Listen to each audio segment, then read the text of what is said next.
Well, again, welcome to those who are standing up here. This is to you and to the guests who've joined us.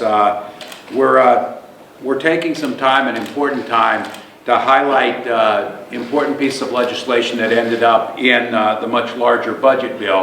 The one thing I would say before we get started is, again, a thank you to the legislators who are up here for showing and proving to Minnesota that we could work together in a bipartisan manner. The New York Times has a story today talking about how bad it is everywhere, and they highlight one state that got this done together, and it matters.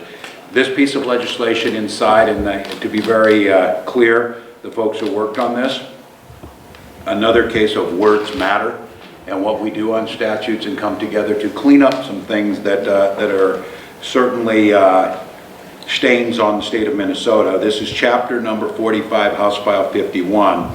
It's an act relating to real property, providing a statutory form for making declarations about certain restrictive covenants that are prohibited under state and federal law. I want to thank the folks here who went back and cleaned this up. This is about an inclusive state where everyone matters.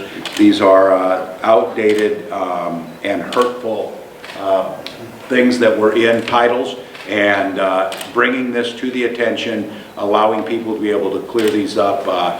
For those who say sometimes that we're not able to come together on meaningful pieces of legislation, this one certainly was one that proved that we could do that. So I am certainly honored. Lieutenant Governor, anything to add? Just thank you so much to the authors as well as to the community who came together around this important bill. And I would just say, if we're going to turn the curve on equity issues in the state, one of the first steps is making sure that we have laws that clearly and accurately reflect the kind of Minnesota that we want to be. So this is a really important step. So congratulations and thank you, everybody. Thank you. So we will sign this. There will be enough of these for the chief authors and any others who want them afterwards. I certainly want to express my gratitude to the folks that worked on this, moving Minnesota one step closer to a much more inclusive state.